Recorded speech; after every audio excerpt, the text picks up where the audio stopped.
Welcome back again. So we're talking about the Queen Lizzy 2, our new Bali 4.6 catamaran. And as we mentioned, we have set up for ourselves a handover checklist.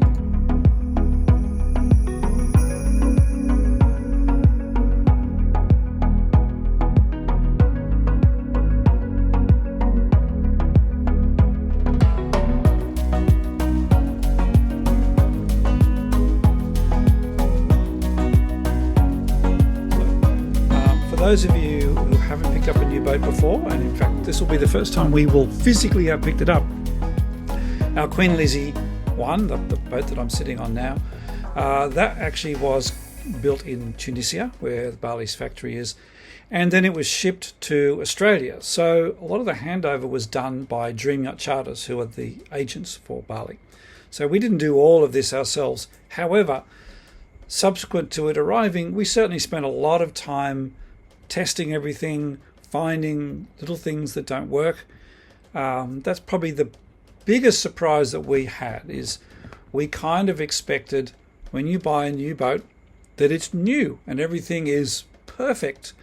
Like when you buy a car, I mean, if you're as old as me, you'll remember the days back in the 70s where you would buy a new car in Australia. Certainly in Australia you would get a car, brand new car. My dad got his Ford Falcon, and there was a list of probably 50 things that weren't quite right. There were little doors that weren't adjusted properly. There were bits of paintwork, scratch, individual little bits and pieces that weren't perfect. And my father is, and still is, a perfectionist.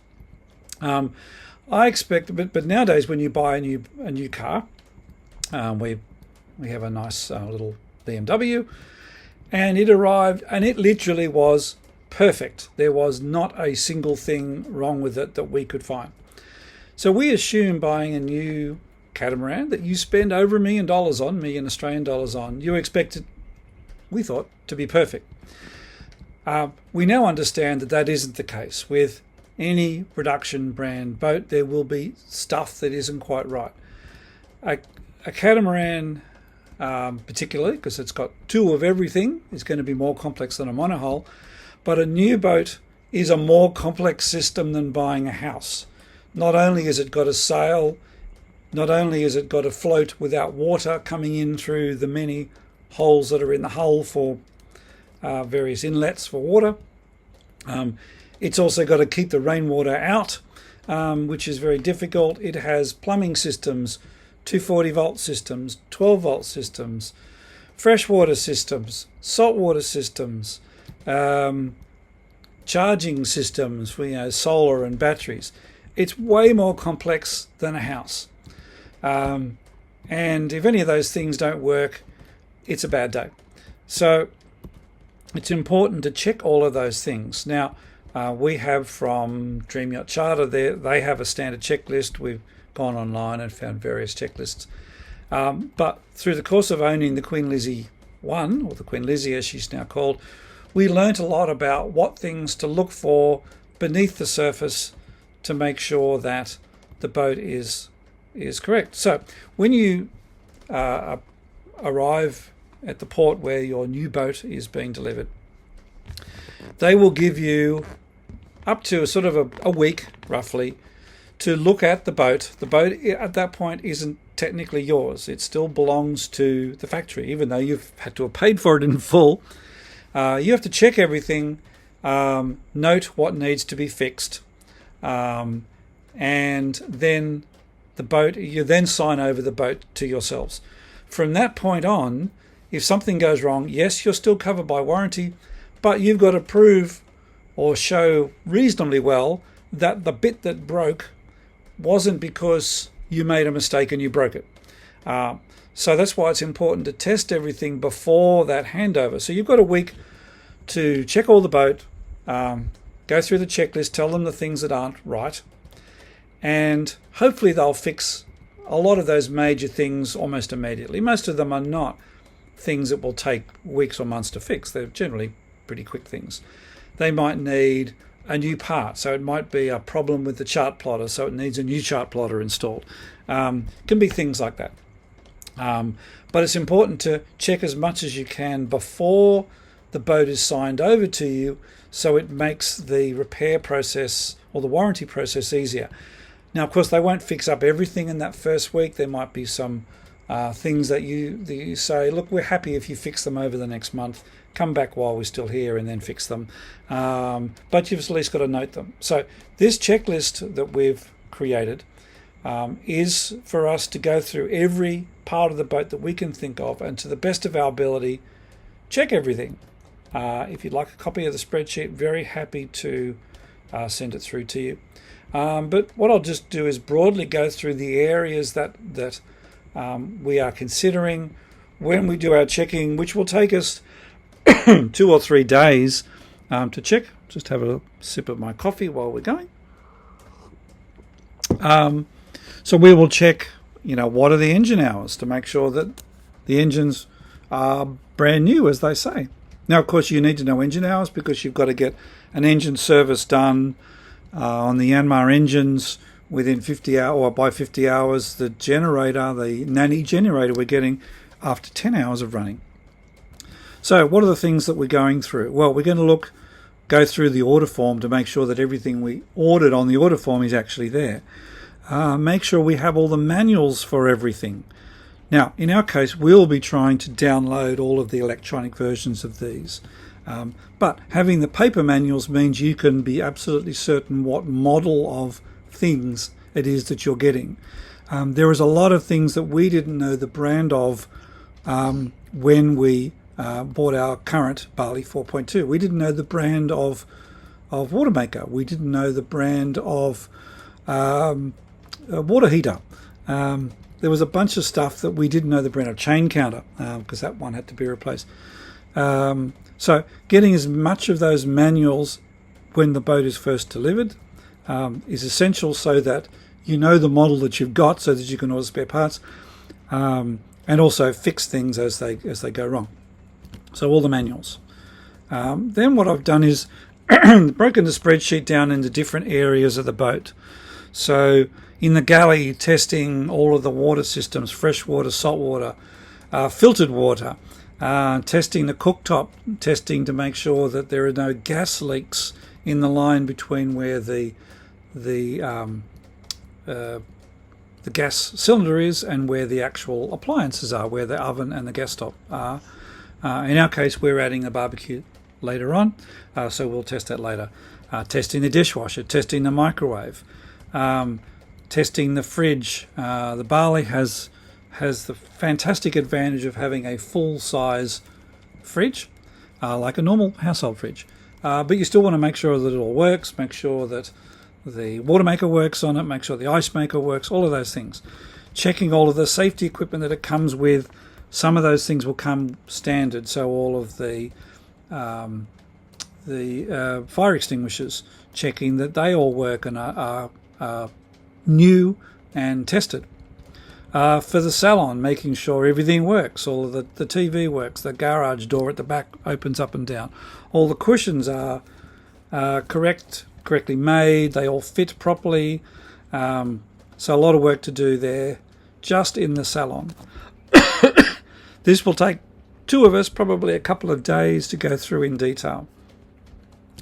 In the starboard cabins, checking that we've got everything, checking we've got the mosquito nets for the windows, the fan, making sure the air conditioning works, making sure the mattresses are fine, making sure that the air conditioning water inlet and outlet works, looking in all the bilges, looking to see that all of the gel coating has been done correctly, looking to see there's no leaks, both in the bilge but also looking around the ceilings to make sure there's no rainwater leaks. We did have issues with water leaking through some of our windows when we first got our Bali 4.2, the Queen Lizzy. So we've learned from that it's important to test those. So we will literally be testing all the windows, all the hatches with a hose so that we can make sure there's no water ingress. But we've got to do that for every single window.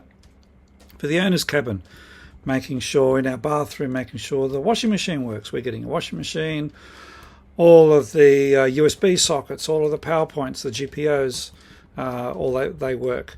All of those things to test in every single compartment.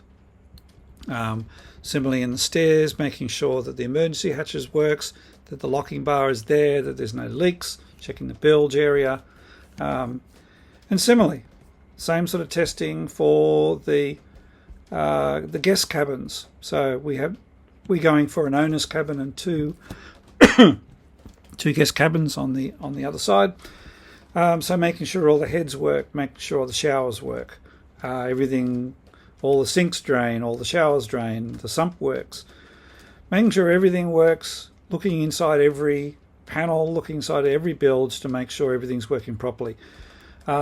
Importantly, after testing all of the sinks and showers and toilets, then checking the bilge to make sure that there are no leaks in any of the plumbing systems that might then be working their way down into the bilge.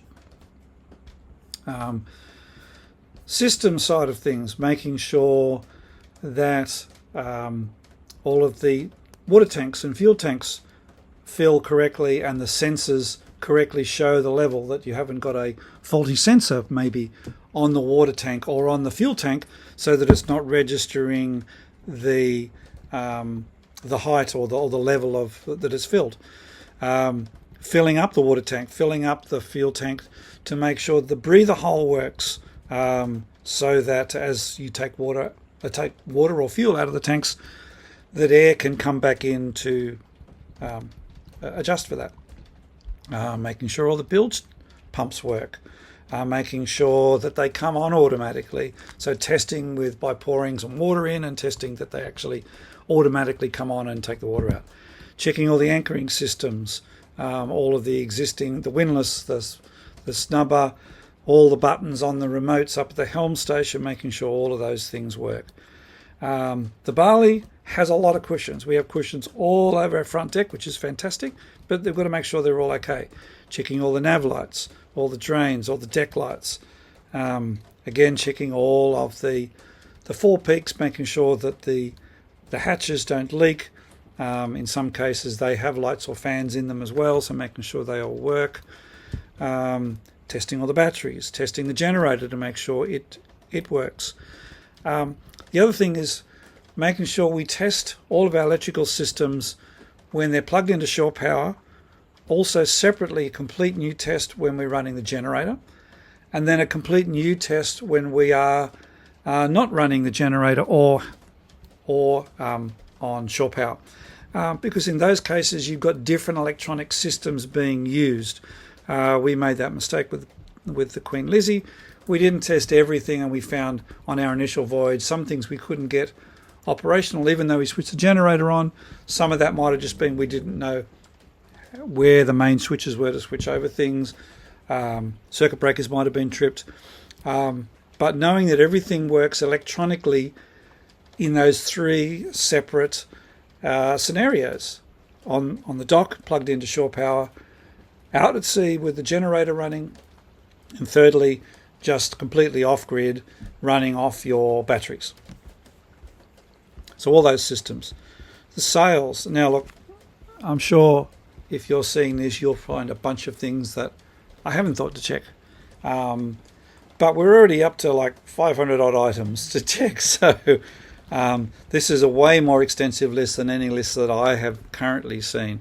Maybe I'm going too far. But anyway, so the mast, looking at everything on the mast, making sure all the sail hardware is okay, making sure everything on the mainsail works, right, making sure reefing lines all run. So putting up the mainsail, even if it's just in the marina, and making sure everything works properly, making sure everything's rigged properly. We found, I think the first time we put up Reef 2, we found it hadn't been rigged properly, and we weren't checking thoroughly enough, and the line got cut.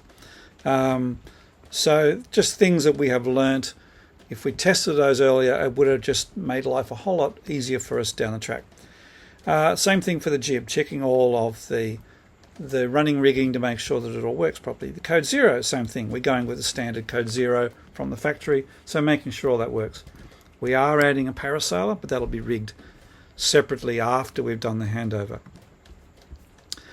Forward and aft decked. So we've got various, there's a deck shower, there's a saltwater pump, there's a freshwater pump or outlet, so that we can wash down the anchor, for example, or so that we can wash down ourselves or the boat with fresh water. So making sure all those work, making sure the underwater lights work, all the various lights around the outside of the boat, making sure the davit works.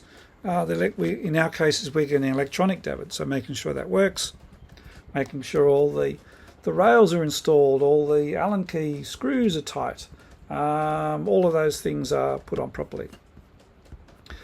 The Bali 4.6 has a really large fly bridge, which we love because it gives us much better visibility. We can stay up there at night when we're doing a long passage, and it's very well protected. It has a solid Bimini hardtop.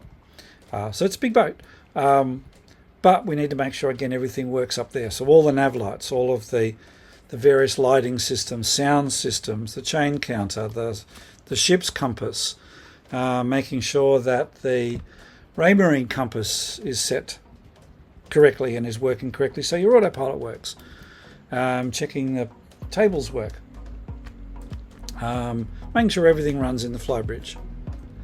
And then finally, my checklist is I'm building up a list of all the things that we have to test daily, weekly, monthly, quarterly and yearly, which has come from some of our courses that we've done, what things you need to service every year, like the winches, for example. So that's our checklist, so that we will spend some hours working through this list. We'll probably add a bunch of things we never thought of, and we'll circle back and tell you how it went once we go through that list in a couple of weeks.